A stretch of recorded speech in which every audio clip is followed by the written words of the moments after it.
ವೆನೆಜುವೆಲಾ ಅಧ್ಯಕ್ಷ ನಿಕೋಲಸ್ ಮಡುರೋರನ್ನ ಸೆರೆ ಹಿಡಿದಿರುವಂತಹ ಅಮೆರಿಕ ಸೇನೆ ಫೆಡರಲ್ ನ್ಯಾಯಾಲಯದ ಕಟಕಟಿಯಲ್ಲಿ ನಿಲ್ಲಿಸಿದೆ. ಮಡುರೋ ವಿರುದ್ಧ 4 ಆರೋಪಗಳನ್ನು ಹೊರಿಸಿದ್ದು, ಆದರೆ ನಾನೇನೂ ತಪ್ಪು ಮಾಡಿಲ್ಲ ಅಂತ ಮಡುರೋ ವಾದವನ್ನ ಮಂಡಿಸಿದ್ದಾರೆ.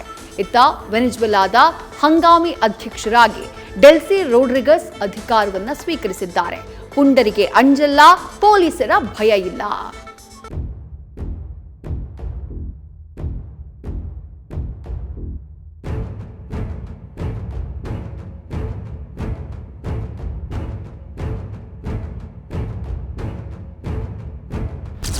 ವೆನೆಜುವೆಲಾ ಅಧ್ಯಕ್ಷ ಮಡುರೋ ಕೋರ್ಟ್ಗೆ ಹಾಜರು. ನಾನೇನು ತಪ್ಪು ಮಾಡಿಲ್ಲ ಎಂದ ನಿಕೋಲಸ್ ಮಡುರೋ. ವೆನೆಜುವೆಲಾ ಅಧ್ಯಕ್ಷ ನಿಕೋಲಸ್ ಸೆರೆ ಹಿಡಿದಿರುವ ಅಮೆರಿಕ ಸೇನೆ ಅವರನ್ನ ನ್ಯಾಯಾಲಯಕ್ಕೆ ಹಾಜರುಪಡಿಸಿದೆ. ನಿನ್ನೆ ನ್ಯೂಯಾರ್ಕ್ನ ಫೆಡರಲ್ ಕೋರ್ಟ್ಗೆ ಹಾಜರುಪಡಿಸಿದೆ.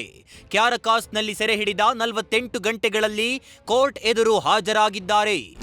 ಅಮೆರಿಕದ ಫೆಡರಲ್ ನ್ಯಾಯಾಲಯದ ಎದುರು ಮಡುರೋ ಹಾಜರುಪಡಿಸಲಾಗಿದ್ದು, ಆರೋಪ ಪಟ್ಟಿಯಲ್ಲಿ ಮಡುರೋ ವಿರುದ್ಧ ಹಲವು ಆರೋಪಗಳನ್ನ ಹೊರಿಸಲಾಗಿದೆ.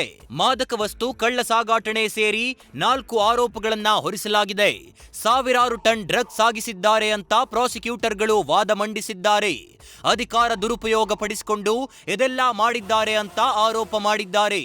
ಆದರೆ ಮಡುರೋ ಮಾತ್ರ ನನ್ನನ್ನ ಅಮೆರಿಕ ಸೇನೆ ಕಿಡ್ನಾಪ್ ಮಾಡಿಕೊಂಡು ಬಂದಿದ್ದಾರೆ, ನಾನು ಯಾವುದೇ ತಪ್ಪುಗಳನ್ನ ಮಾಡಿಲ್ಲ ಅಂತ ಪ್ರತಿವಾದ ಮಂಡಿಸಿದ್ದಾರೆ.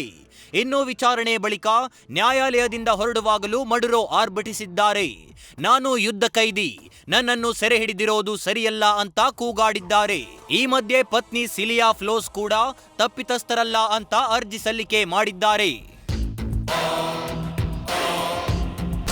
ವೆನೆಜುವೆಲಾ ಹಂಗಾಮಿ ಅಧ್ಯಕ್ಷರಾಗಿ ಡೆಲ್ಸಿ ಪದಗ್ರಹಣ. ತಮ್ಮ ಆಶಯಗಳಂತೆ ಕೆಲಸ ಮಾಡುವಂತೆ ಟ್ರಂಪ್ ಬೆದರಿಕೆ. ಇತ್ತ ನಿಕೋಲಸ್ ಮಡುರೋರನ್ನ ಅಮೆರಿಕ ಸೆರೆ ಹಿಡಿದ ಬಳಿಕ ವೆನೆಜುವೆಲಾ ಆಡಳಿತ ಹಳಿ ತಪ್ಪಿತ್ತು. ಈ ಬೆನ್ನಲ್ಲೇ ಉಪಾಧ್ಯಕ್ಷ ಡೆಲ್ಸಿ ರೋಡ್ರಿಗ್ಯಾಸ್ ಹಂಗಾಮಿ ಅಧ್ಯಕ್ಷರಾಗಿ ಅಧಿಕಾರ ಸ್ವೀಕರಿಸಿದ್ದಾರೆ. ಆದರೆ ನೂತನ ಅಧ್ಯಕ್ಷರಿಗೂ ಡೊನಾಲ್ಡ್ ಟ್ರಂಪ್ ಎಚ್ಚರಿಕೆಗಳನ್ನ ನೀಡಿದ್ದಾರೆ. ಅಮೆರಿಕದ ಈ ವರ್ತನೆ ಚೀನಾ, ರಷ್ಯಾ ದೇಶಗಳನ್ನ ಕೆರಳುವಂತೆ ಮಾಡಿದೆ. ಇತ್ತ ಅಮೆರಿಕದ ಮಿಲಿಟರಿ ಕಾರ್ಯಾಚರಣೆ, ಅಂತಾರಾಷ್ಟ್ರೀಯ ಕಾನೂನಿನ ಗೌರವದ ಬಗ್ಗೆ ವಿಶ್ವಸಂಸ್ಥೆ ಕೂಡ ಕಳವಳ ವ್ಯಕ್ತಪಡಿಸಿದೆ. ಸದ್ಯ ನಿಕೋಲಸ್ ಮಡುರೋ ಕಟಕಟೆಯಲ್ಲಿ ನಿಂತಿದ್ದು, ಅಮೆರಿಕದ ಫೆಡರಲ್ ನ್ಯಾಯಾಲಯ ಯಾವ ತೀರ್ಪು ನೀಡುತ್ತೆ ಅನ್ನೋದನ್ನ ಕಾದು ನೋಡಬೇಕಿದೆ.